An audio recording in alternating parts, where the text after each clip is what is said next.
교부 중에 한 분인 크리소스톰이라고 하는 분이 계십니다.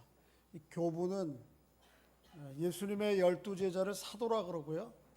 그 다음에 그 사도의 바로 제자된 사람들을 속사도라 그럽니다. 제가 일부 예배 때는 실수한 것 같아요. 사도 밑에 바로 속사도가 사도들에게 속해 있는 사람들 그런 뜻이고요. 그리고 그 속사도의 바로 직계 제자를 가르쳐서 교부라 그렇게 얘기합니다. 그러니까 예수님으로부터 가까운 멀지 않은 사람들이에요. 그 중에 한 분 크리소스톰이라고 하는 분이 로마서의 오늘 읽은 부분을 가르쳐서 그렇게 얘기를 했습니다. 많은 사람들이 이 부분을 그저 편지의 마지막 인사말 정도로 취급을 하고 이거 뭐 이런 것까지 성경에 집어넣나 불필요한 거 아닌가 이야기를 하지만 실은 그렇지 않다. 마치 금을 채광하는 사람들은 작은 돌덩이 하나 바위라고 그냥 갖다가 굽는 거 불에 달구는 거 아니잖아요. 금이 있을 만한 것 같으면 작은 돌덩이 하나가도 소중히 여기고 그걸 가지고 금을 일구는 것처럼 오늘 본문 말씀이 누구에게 인사하라 문안하라 이거 반복인 것 같지만 그런 관점으로 성경을 바라보면 이 안에서 금덩이보다 더 귀한 진리의 보화를 발견할 수 있다. 그렇게 얘기를 했습니다. 그 말이 참 합당해요. 오늘 본문 말씀은 바울이 로마에 있는 교회에 편지하면서 마지막 인사 부분이에요.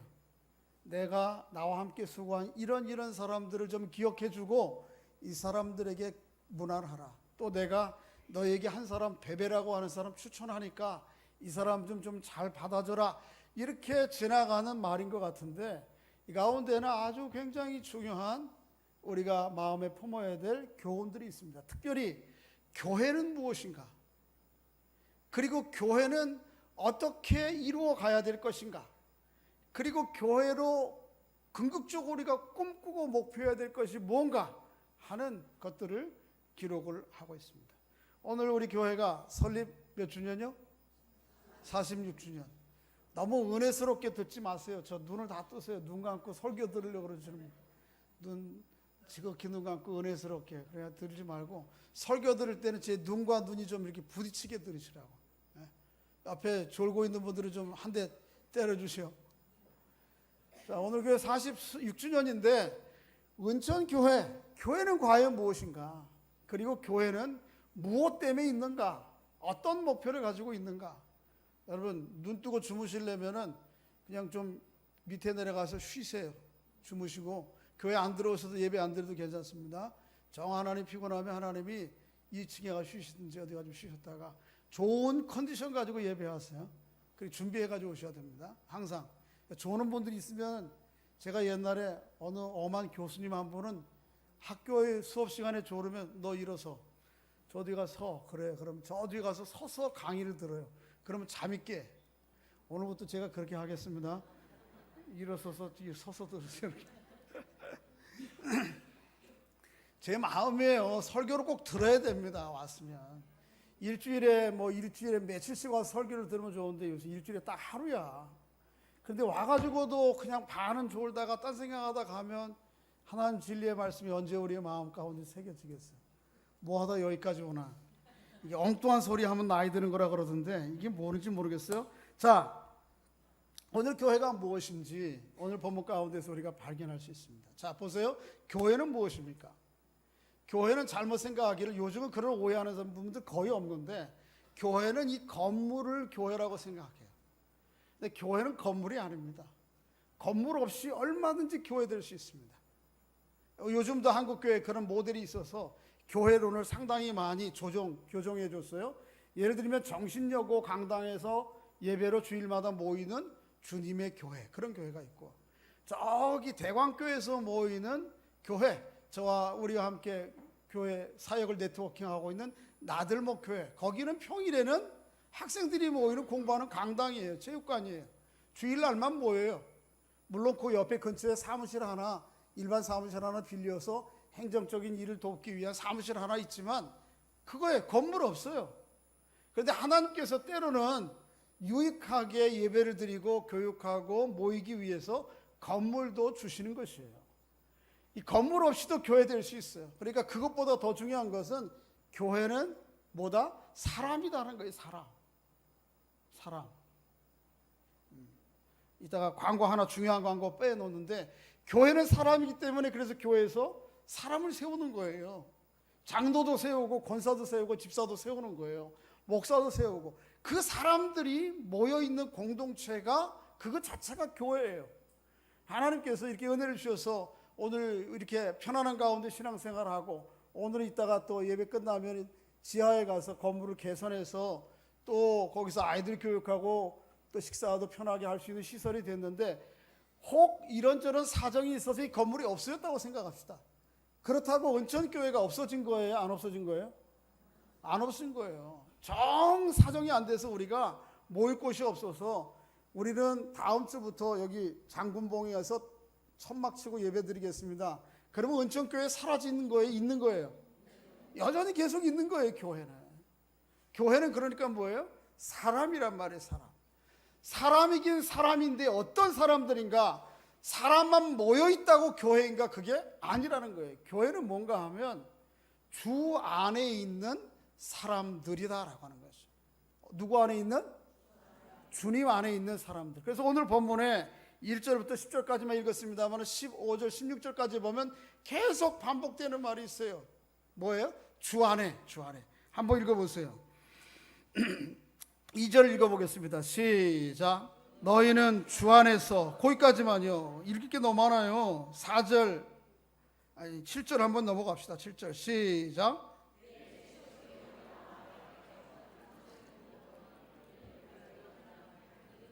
나보다 먼저 누구 안에서? 그리스도 안에 있는 자라. 8절 또 누구 안에서? 주 안에서. 9절 그리스도 안에서. 10절 그리스도 안에서. 11절 내 친척 헤로디아에게 문하라. 나기수의 가족 중에 누구 안에 있는? 주 안에 있는. 12절 주 안에 있는. 저를 보세요. 더 이상 읽지 않을게요. 계속해서 바울이 반복하는 게 여러 소개하고 있는 사람들이 한 가지 공통점이 있어요. 어디 안에 있어요? 주 안에, 그리스도 안에, 예수 안에 있단 말이에요. 근데 사실은 오늘 본문에 나오는 베베를 비롯한 이 제외한 26명이 소개되고 있는데 이 사람들의 면면들을 보면 굉장히 다양해요. 인종적으로 다양해요. 예를 들어서 이 본문을 기록한 바울, 또 브리스가와 아굴라, 또 바울이 소개하고 있는 자기 친척, 이 사람들은 유대인들이에요. 그러니까 오늘 본문에는 많은 사람들은 대부분 다 헬라인들이에요. 이방 사람들이에요. 그러니까 종족이 달라. 한때는 미국에서 백인 교회들이 흑인들을 못 들어오게 하고 교회를 이렇게 흑인, 백인 따로 나눠서 했는데 이건 성경이 뭔지를 모르는 거예요. 교회가 뭔지를 모르는 거예요. 인종이 달라도 뭐 하나 하면 돼요? 주 안에 있으면 교회를 이룰 수 있어요. 또 오늘 보면 26명 중에 9명이 여자야. 요즘은 뭐 거꾸로 돼야 될 것 같은데 어쨌든 남녀가 구분이 안 돼. 상관없어요. 교회는. 또 오늘 본문 가운데 보면 바울 비롯해서 브리스가와 아굴라, 그 다음에 오늘 본문에 보는 고관들도 몇 명이 언급되는데 그 사람들은 자유인이에요. 그러니까 오늘 본문 가운데는 당시에 전형적으로 노예에게만 이름을 붙였던 이름들이 대여섯 개 나와요. 노예도 있는 것이고 그 노예에 뭐가 있어요? 주인도 있는 것이야. 이게 한 교회를 이루고 있단 말이에요. 주인은 당연히 경제적으로 좀 낫겠죠. 노예는 자기 사유재산이라는 게 별로 없는 가난한 사람들. 근데 하등의 문제가 안 돼. 사회적 지위나 소유나 그런 게 문제가 안 돼. 오로지 한 가지가 동일해. 그게 뭐예요? 주 안에, 누구 안에? 주 안에 있는 거예요. 교회는 그런 거예요. 남녀 사회적 지위 차이, 부 많고 적음이 있는 게 아니고 어디 안에 있는 거예요? 주 안에 있는 사람들이 모인 것이 교회입니다. 여러분과 제가 그런 교회를 이루고 있는 줄로 믿습니다. 근데 문제는 이제 주 안에라고 하는 게 구체적으로 뭐냐 하는 거예요. 주 안이라고 하는 반대말은 뭐냐면 주 밖이라고 하는 것입니다. 주 밖은 뭐예요? 세상이에요, 세상. 교회는 세상으로부터 나왔어. From the world. 세상 밖에 있는, out of the world. 세상 밖에 있는 사람들이요. 한 걸음 더 나가면 die to the world. 세상에 대해서 죽은 사람들이 있는 교회가 교회란 말이에요. 근데 세상으로부터 나왔다 그러면 우리 생각 가운데에는 막 헷갈려. 아닌데 나 여기 아직도 세상에 있는데 내가 무슨 뭐 헛개비처럼 살아가는 것도 아니고, 이런 물질로 얘기하는 세상, 이거는 나쁜 게 아니에요. 하나님의 창조의 이 물질로 있는 세상 표현하는 그 세상은 나쁜 게 아니고, 성경에는 세상 그거 말고 또 다른 세상이 얘기해. 그게 뭐냐 하면 하나님과 등지고 만들어진 모든 가치체계, 그것으로 만들어진 제도, 문화, 삶의 방식, 이거를 세상이라고 그런단 말이야. 근데 우리는 두 번째 얘기한 하나님을 등지고 만들어진 가치체계, 문화와 세상, 이것으로부터 나와서 어디 안에 있는 사람들이요? 주 안에 있는 사람들이에요. 그게 교회예요, 교회. 근데 여러분이 아직도 은천교회로 여기 나와 있지만 여러분 생각과 마음 가운데 아직도 하나님을 등진 가치체계가 여러분의 마음의 생각을 지배하고, 그거에 따라서 삶의 목표와 동기와 이유가 된다면 여러분은 주 안에 있는 사람 아니에요. 그러니까 때로 안타깝게도 세례 명부에 올라가 있어도 주 안에 안 있는 사람이 있는 거예요. 주 안에 있다라고 하는 게 뭔가, 세상의 논리는 무엇인가 하는 것을 좀 그림으로 좀 설명을 드릴게요. 한번 좀 보여주실래요? 제가 오늘 하나 차트를 만들었는데, 여러분 세상이 뭐냐 하면, 학생들 예를 들읍시다. 학생들에게 중요한 것은 뭐냐 하면 뭐예요? 성적이에요. 성적이 좋으면 학생으로서 존재하고 살아갈 삶의 기쁨이 있어요, 없어요? 있어. 그런데 성적이 나쁘면 어떻게 해요? 아이들이 때로는 비관해서 낙심하고 막 잘못되기도 하고, 너무 극단적으로 하는 애들은 자살하는 애들도 있어요. 삶의 이유가 없다는 거예요. 왜? 뭐 때문에? 성적인 논리로 세상이 그렇게 우리를 자꾸 드라이브해 가요. 예를 들면 이런 거예요. 좌표로 보세요. 여러분 이거 배우신 지 오래됐나 모르겠는데 보세요. 한번 보여주세요. 다음 엔터. 수학에 보면 함수 좌표가 있어요. 이거를 Y축이라고 그러고 이걸 뭐라 그래? X축이라고 그래요. 그런데 Y축은 뭐예요? 수학. X축은 뭐예요? 영어. 어떤 애가 성적 다음에 보여주세요. 엔터. 수학은 몇 점이요? 20점. 영어는 몇 점? 80점. 얘는 살만한 가치가 있을까 없을까? 사는 게 재미있을까 없을까요? 아니, 사는 게 아니지. 너무 과다하게 얘기해서 학교 가는 게 재미있을까요 없을까요? 많이 해보셨잖아요. 20점. 여러분 20점 받을 때 학교 재미있어요 없었어요? 솔직하게 얘기해봐. 재미없었어. 가기 싫어.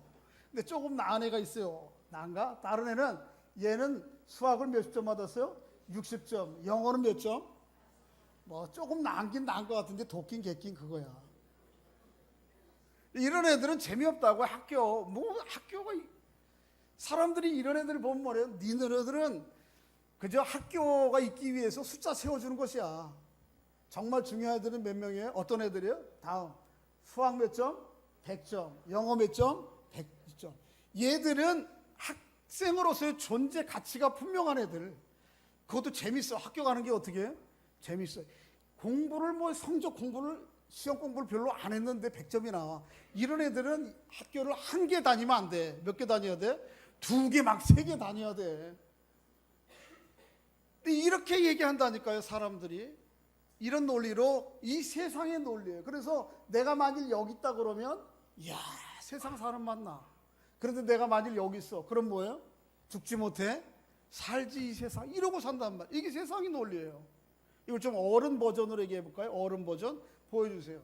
소유라는 게 있어요. 소유. 한쪽이 뭐예요? 연봉. 이쪽은 뭐예요? 부동산. 어떤 사람이 연봉이 한 달에 2천만 원, 1년에 2천만 원이야. 소유는 어떻게 아버지 잘 만나가지고 8억 재산 받았어. 이렇게 살아. 이 사람 재미있을까요 없을까요? 우리나라처럼 재산이, 부동산이 이상한 나라 된 사람은 그래도 또 재미있을지 모르지만, 연봉 2천만 원 가지고 살기 힘들어요. 그래, 사는 재미없어. 이러고 산다. 근데 어떤 사람이 그랬어. 연봉이 한 달에 얼마? 6천만 원. 그래도 한 달이 아니지. 1년에. 그럼 꽤 괜찮아. 근데 뭐 가진 건 별로 없어. 그래도 이 사람은 살만하다 그럴지 몰라요. 근데 어떤 사람이 이런 사람이 있어. 공부도 잘해가지고 연봉이 1년에 1억이야. 그런데 재산, 아버지도 잘 만나가지고 뭐예요? 100억이야 돈이. 그러면 내가 여기 있단 말이에요. 그러면 나 살만할까요? 안 살만할까? 사는 게 하여튼 뭐. 그런데 내가 여기 있어. 여기 연봉 2천만 원에 살림은 4천만 원, 부동산 전세금이 다야. 그러면 나 세상 살만할까요? 안 살만할까요? 여러분 얘기 한번 해봐요. 나 연봉 2천만 원인데 부동산은 가지고 있는 거 전세비 4천만 원 여기 있단 말이에요. 그럼 살만해? 안 살만해? 그래서 내가 세상을 왜 이렇게 사니? 목구멍이 포도청이지 이러고 난 그게 세상의 논리예요. 만일 그러면 여러분 예수 믿는 거 아니에요.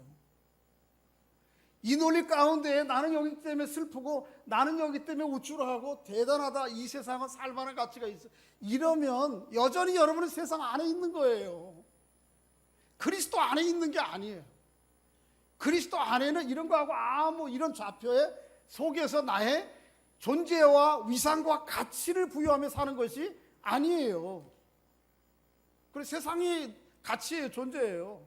우리는 어떤 사람이냐면 제가 요거에 비유돼서 좀 그죠? 어디에 있어요? 누구 안에 있다고요? 그리스도 안에 있단 말이에요. 그리스도 안에 내가 있고 또 누가 있어요? 너가 있어요. 이 원 안에 누가 높낮이를 얘기할 수 있어요. 같은 거예요. 근데 그리스도 안에 있기 때문에. 그래서 빌립보서의 사도 바울은 감옥에 갇혀 있으면서도 다 닫아주세요. 그러면서도 뭐예요? 나는 항상 기뻐한다. 쉬지 말고 기도할 수 있다. 여러분은 4천만 원 전세 살면서 연봉 2천만 원 받으면서도 여러분이 하나님 나라 그리스도 안에 들어와 있다면 허허실실대고 살아야 돼. 세상 가운데. 세상 사람들이 보면 저 정신 나간 거 아니야. 2천만 원 가지고 근근히 살고 맨날 집 얻으러 다니려고 막 그러면서 뭐 그렇게 허허실실 좋다고 그래. 세상이 볼 때에는 정신 나가게 보여야 되는 거예요. 그런데 그리스도 안에 있다면 이 논리를, 그리스도 안에 있는 논리를 가지고 살 수밖에 없어요. 지난주에 요새 제가 사택으로 사는 데가 전세가 기간이 다 됐어요. 그래서 이제 어떻게 이걸 좀 해볼까. 집 주인이 말이에요. 전세비에다가 월세는 30만 원씩을 달라는 거예요. 2년 만에. 그래서 이제 집으로 얻으러 왔다 갔다 다니고 뭐 그러다 마음이 좀 불편해. 그래서 이제 그 주인한테 얘기했는데 젊은 여자분이에요. 근데 조금 만나면 안 그럴 것 같은데 목소리가 까칠해. 사정 이런저런 얘기하고 제가 좀 깎아주시죠. 그랬더니 절대로 안 된다. 그래서 그러면 그래도 한 번 더 제가 주말에 드리겠습니다. 전화를. 그리고는 지난주에 전화하고 어제 전화를 했어요. 그랬더니 5만 원까지는 깎아드리겠습니다. 제 마음 가운데 순간적으로 이런 생각이 들었어요. 야, 내가 지금 이 나이에 그 젊은 여자한테 5만 원 깎아달라고 내가 또 한 번 전화 드리겠다. 이 전화하는 내 자존심이 순간적으로 확 상했어요. 내가 이 나이에 내가 매해 2년마다 이러고 다녀야 되는가. 죽어라고 하는 게 좀 안정적이어야 마음적으로도 그런데 제가 그 마음을 계속 품고 있었다면 저는 그리스도 안에 있는 사람이요? 세상 안에 있는 사람이요? 그런 거예요. 아시겠죠? 그래서 순간적으로는 기분이 상했지만 그래요. 그리고 오늘 아침에 와서 장로님들한테 이런 사정이 이렇게 됩니다. 앞으로 어떻게 될지 우리 의논합시다. 그러고 그냥 많은 거예요. 조금 불편해. 이사 다니는 것도 불편하고 좀 좁은 집에 사는 것도 불편해. 그것 때문에 내 안에 있는 존재적 기쁨을 뺏어가지는 못하는 거예요. 그게 그리스도 안에 있는 삶이에요. 할렐루야. 좀 기분 상하고 불편하고 어려워도 그리스도 안에 있는 그 가치를 가지고 살아야 돼. 그리스도 안에서 하나님이 나 자녀 삼으셨다고 하는 그 가치가 나를 붙들고 가야 돼. 거기에 내 가치를 부여하고 그것이 내 삶의 기쁨이요 동기요 목적이기 때문에 그것 때문에 내가 사는 거예요. 기분 나빠의 순간이지 뭐. 그렇게 세상으로부터 나와서 from the world, 세상 밖에 있는 out of the world, 그리고 to the world, die to the world, 세상에서 죽은 존재로 살아가는 것이 주 안에 있다라고 하는 말이에요. 갈라디아서 6장 14절 말씀에 보면 사도 바울은 그렇게 얘기해요. 한번 따라해 보겠습니다. 그리스도로 말미암아 세상이 나를 대하여 십자가에 못 박히고 내가 또한 세상에 대해서 그러하다. 자, 저를 보세요. 그리스도로 말미암아 세상이 나에 대하여 십자가에 어떻게 했다? 못 박아서 죽었다는 거예요. 세상에 그런 논리와 가치와 영향력이 나에게 영향력을 끼칠 수가 있어요, 없어요? 없다는 거예요. 내가 그거에 대해서 좌우되지 않았다니까. 세상이 살았다면 여전히 나에 대해서 그거 가지고 너는 불행한 존재야, 너는 참 별 볼 일 없는 거야, 그 논리를 가지고 얘기하겠지만 결코 세상이 나에 대해서 십자가에 대해 죽었다니까요. 그래, 그게 나를 영향력을 못 끼쳐. 나도 세상에 대해서, 세상의 그런 논리와 가치에 대해서 나는 죽었어요.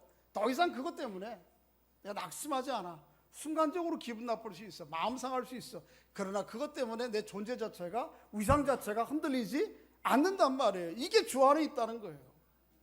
여러분이 주 안에 있으면, 이거 있으면 정말 교회를 이루고 있는 거예요. 근데 이게 아니고 은천교회 교인이고 매주 와서 예배를 드리는데 내 마음과 생각에 있는 가치는 여전히 세상에 있는 가치와 그 방식, 그 좌표 속에 나를 확인하고, 그거 있으면 좀 우쭐하고 없으면 낙심하고 절망한 다음에 여전히 우리는 세상 밖에 있는 사람이지. 그리스도 안에 있는 이 기쁨으로 교회를 이루고 살아가는 여러분과 제가 될 수 있기를 주의 이름으로 축복합니다.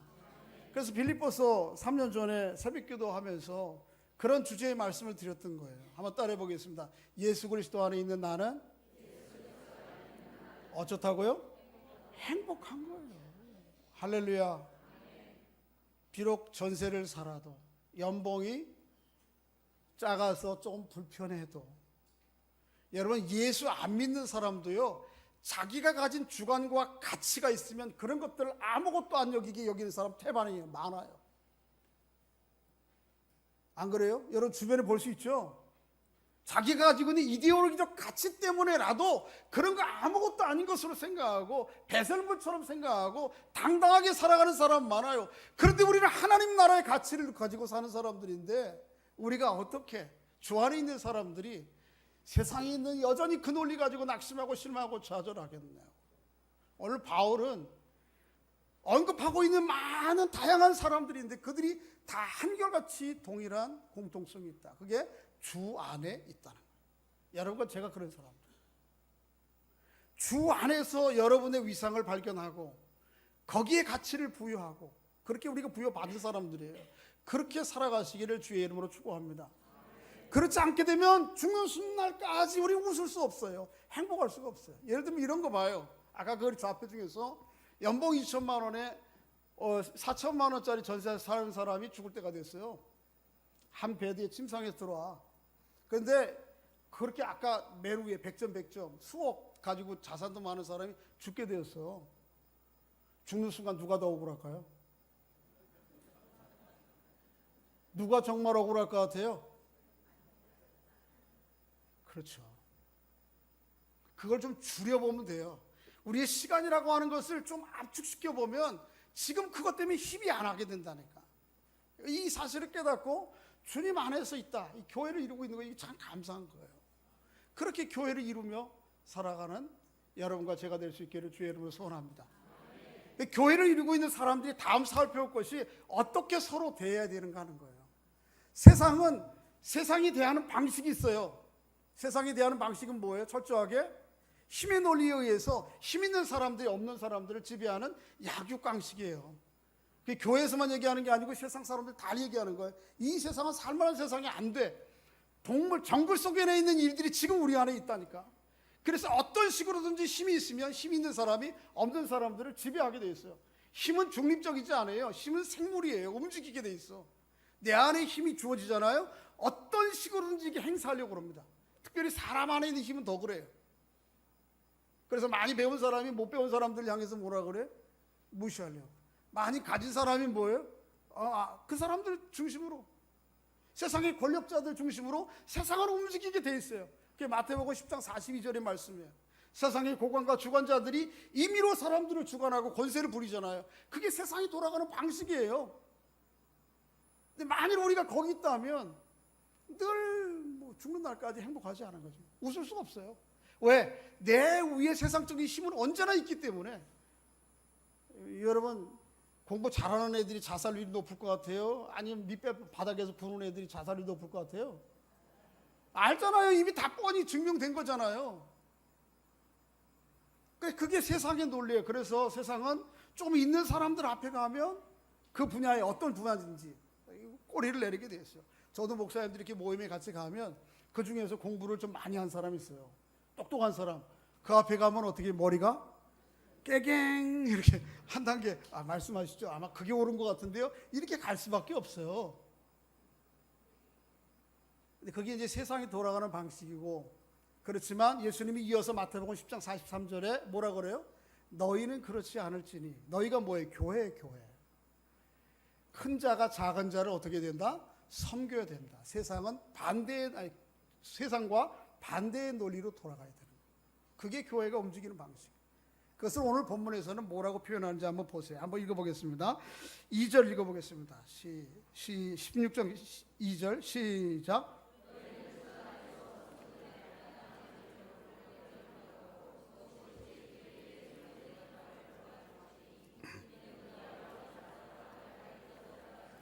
너희는 주 안에서 성도들의 합당한 뭐예요? 예절. 따라해 보겠습니다. 성도들의 합당한 예절. 세상이 돌아가는 방식을 좀 거칠게 표현하자면 뭐라고 그랬어요? 약육강식이라고 그러면 교회, 성도, 교회를 이루고 있는 성도들이 관계하는 방식, 그게 성도들에게 합당한 예절이 있다고요. 그게 뭐예요? 그거 알아야지만 되는 거거든요. 성경 들고 거룩하게 이렇게 천천히 얘기하고, 아니면 아주 친절하게 뭐 일본 사람들 더 친절하듯이 그렇게 하는 게 성도의 예절이에요? 아니에요. 물론 이제 그런 것도 에티켓도 좀 배우면 좋겠어요. 그래서 많은 사람들이 모이는데 막 혼자 떠들지 않고, 여러분 10명이 모이면은 그렇게 생각하시면 좋아요. 나는 이 모임 사람 중에 1시간 주어지면 6분만 얘기하겠다. 그렇게 하면 좋아요. 그런 것도 우리가 배워야 돼. 그런데 여기 성도들의 합당한 예절은 그런 도덕 윤리적 차원의 예절을 얘기하는 게 아니에요. 뭘 얘기하는가 하면,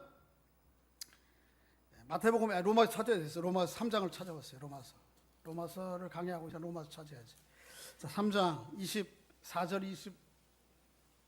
23절 24절. 로마 3장 23절 24절 읽어봅니다. 시작. 모든 사람이 죄를 범하였음에 하나님의 영광이 이르지 못하더니 그리스도 예수 안에 있는 속량으로 말미암아 하나님의 은혜로 값없이 의롭다 하심을 얻은 자가 되었느니라. 저를 보세요.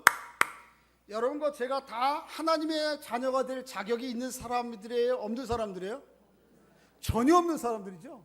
로마서 5장 8절 10절 12절에 있는 것처럼 오늘 본문에도 마찬가지예요. 자격이 있는 사람이 아니에요. 그런데 하나님의 은혜로 값없이 하나님의 자녀 된 거예요. 누구 안에서? 예수 그리스도 안에서. 그러니까 하나님이 우리를 대하시는 방식이 뭐예요? 은혜예요. 값없이. 불쌍히 여겨주심. 두 가지 표현하면 은혜고 다른 말로 긍휼이에요. 긍휼. 긍휼과 은혜가 하나님이 우리를 대하시는 방식이에요. 그거 아니면 우리가 하나님의 자녀 되고 여기 올 자리 없어요. 교회로 구성돼서 교회로 세움을 받을 수가 없어요. 그런데 그 하나님이 우리를 대하시는 긍휼과 은혜가 이게 하나님의 태도예요. 예절이에요. 우리를 향한, 성도를 향한 예절이라고. 그런데 성도를 향한 예절일 뿐만 아니고 우리가 우리에게 서로에게 해야 될 예절이기도 한 거예요. 한번 성경을 한번 찾아보시기 바랍니다. 에베소서를 보세요. 에베소서 2장. 에베소서 2장. 에베소서 2장 한번 2절 한번 읽어보겠습니다. 에베소서 2장 2절 시작. 그때 너희는 그 가운데 행하여 세상 풍조를 따르고 공중의 권세 잡은 자를 따랐으니 곧 지금 불순종의 아들 가운데 역사하는 영이라. 전에는 우리도 다 그 가운데서 우리의 육체의 욕심을 따라 지내며 육체와 마음이 원하는 것을 하여 다른 이들과 같이 본질상 진노의 자녀였어요. 아까 본 좌표 가운데 있던 우리 존재라는 거예요. 그거 가지고 크고 작음을 논하다가 낙심하고 절망하고 실망하고 인생이 망치는 거예요. 그런 본질상 진노의 자녀였어요. 그런데 4절 읽어봅니다. 시작. 긍휼에 풍성하신 하나님이 우리를 사랑하신 그 큰 사랑으로 인하여 허물로 죽은 우리를 그리스도와 함께 살리셨고 너희는 은혜로 구원받은 것이라. 뭐라고 그래요? 긍휼로 말미암아. 그 다음에 다른 말로 보면 은혜로 구원을 받았단 말이에요.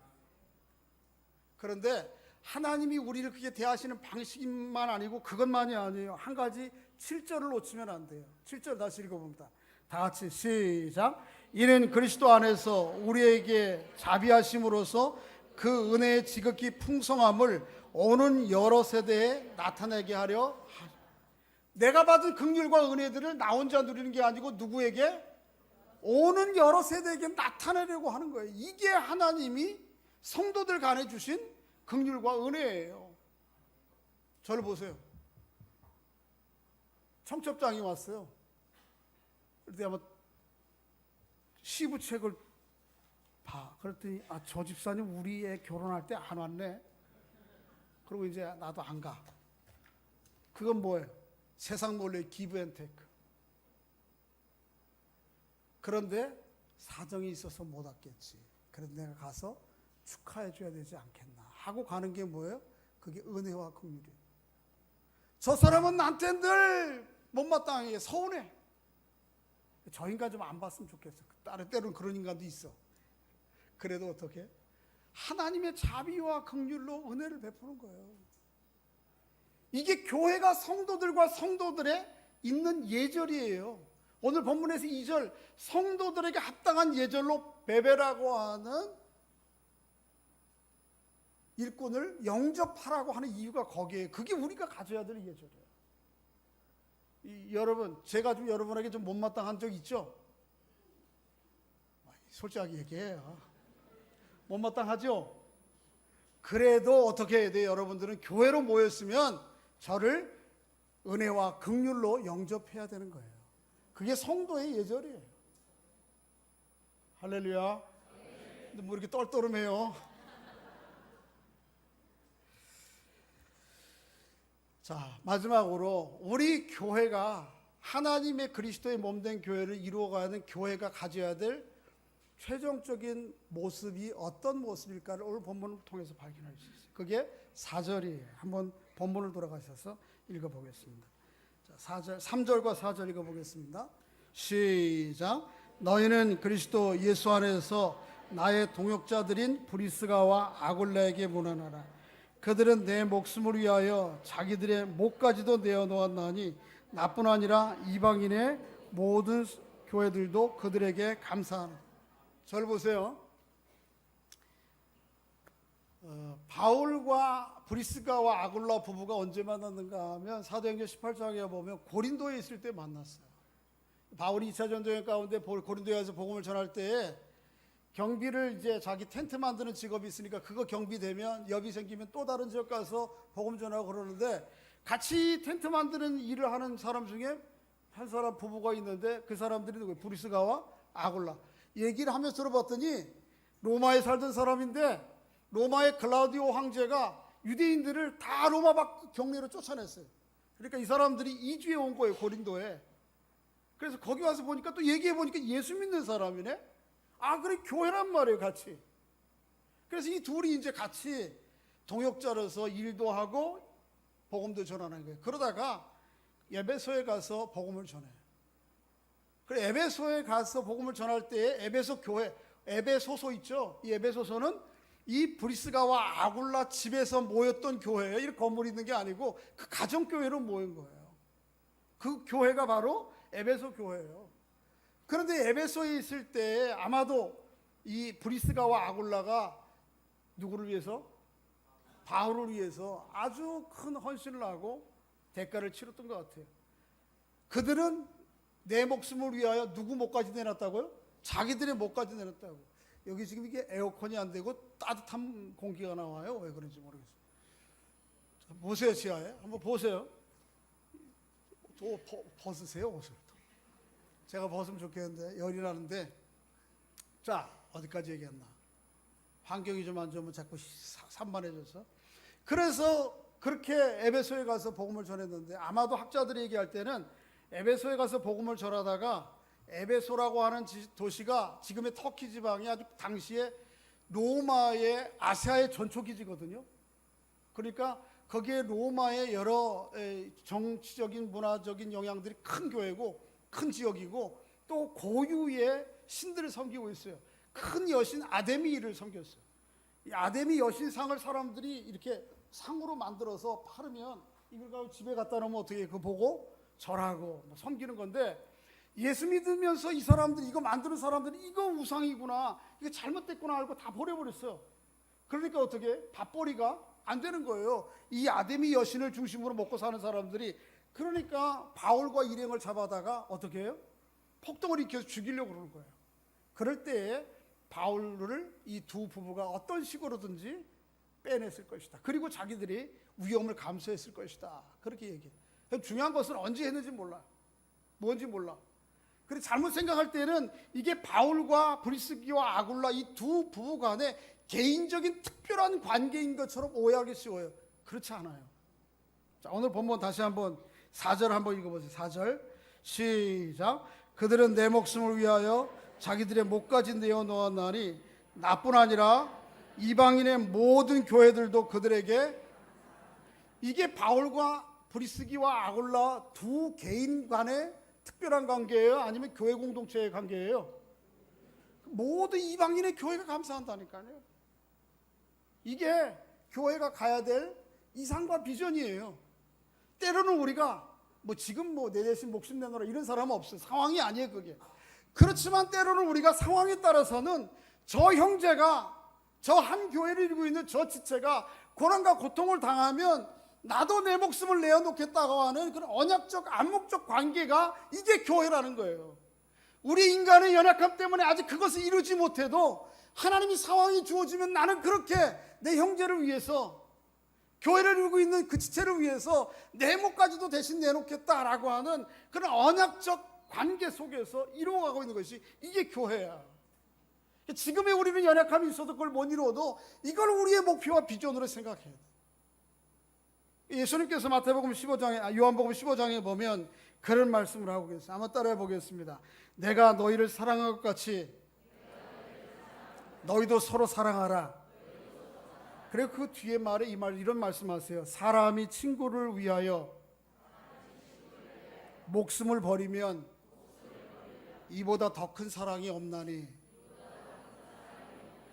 따라합니다. 내가 명하는 대로 행하면 곧 나의 친구라. 어때요? 사람이 사람을 위해서 대신 목숨을 내주는 이거보다 더 큰 사랑이 있어요, 없어요? 없단 말이에요. 그런데 만일 너희가 그렇게 하면 나의 뭐라? 친구라. 다른 말로 얘기해, 오늘 용어로 얘기하면 뭐야? 그럴 때 비로소 너희가 나의 뭐다? 교회다, 성도다, 이거 얘기하는 거예요. 그러니까 오늘 누가 내 대신 목숨 내주세요, 자존심 상해서 요구도 안 해요, 요즘은 그런 거.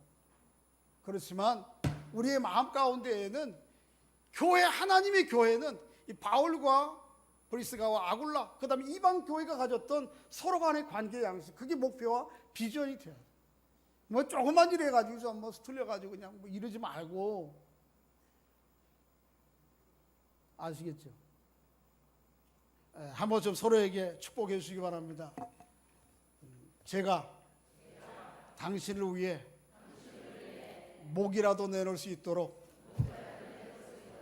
기도해 주시기 바랍니다. 야, 이제 목 나가는 사람들이 대신 놓은 사람들이 많아. 그게 뭐예요? 교회의 비전과 최종적인 목표예요. 세상이 너무, 교회조차 너무 세속화돼서 교회가 참 그저 자기 심리적인 아니면 생각에 리프레시하는 정도. 그거 무슨 좀 맛있는 음식 먹듯이 그거 에피타이저하고 자기 위로받고 있는 이 정도로 끝나요. 교회는 그런 것 아니에요. 교회는 세상에서부터 나와서 세상에 대해서 죽어 그리스도 안에 있는 사람들, 그리고 하나님께서 긍휼과 은혜로 나를 대하심처럼 나도 지체들을 향해서 긍휼과 은혜로 그 예절로 대하는 관계. 그래서 또 뿐만 아니고 뭐예요? 서로가 서로를 상황이 된다면 목이라도 내가 내어놓게. 그런 목표와 비전을 가지고 이루어가는 공동체가 그게 하나님의 교회예요. 오늘까지 교회를 이루어 오기 위해서 앞서 수고하신 우리 권사님, 장로님들, 아름다운 교회를 이루기 위해 수고하신 분들께 참 경의를 표합니다. 감사합니다. 이분들이 그렇게 헌신하셨어요. 이제 누가 해야 되는 거예요, 이제? 다음 세대들도 그 앞선 세대가 한 말씀 가운데 보여주는 하나님의 교회의 비전과 이상들을 계속 품어가야 되는 거예요. 이게 오늘 46주년 교회 설립 기념주를 맡고 있는 여러분과 저에게 주신 하나님의 메시지예요. 꼭 은천 교회라고 하는 것을 한정시키지 마세요. 다 주님의 교회예요. 다. 은천교회 담임 목사님 그래도 뭐 이렇게 목사님이세요. 뭐. 그런데 전철에 타고 왔다 아니 무슨 다른 일 때문에 만나다 저는 저 옆에 교회 신림중앙교회 목사입니다. 그럼 그래요? 이러지 말란 말이에요. 영적인 안목을 가지고 하나님의 교회의 지체의식을 가지고. 그래서 아름다운 교회를 오늘까지 이루신 것처럼 아름다운 교회 이루어 하나님의 영광 드러내고 하나님의 역사를 드러내는 여러분과 제가 될 수 있기를 주의 이름으로 축복합니다. 이 시간 우리 함께 한 목소리로 하나님 제가 그런 교회를 이루게 해주십시오. 또 우리 교회가 그런 교회가 되게 해주십시오. 이렇게 한 목소리로 한 1, 2분 기도하겠습니다. 아버지 하나님 은혜를 감사합니다. 저희들을 사랑하셔서 은천교회를 이루어 46주년 동안을 맞기까지 이것이 하나님의 거룩한 교회를 이루어갈 수 있도록 인도해 주시니 감사합니다. 우리가 다 주님 안에 있는 사람들입니다.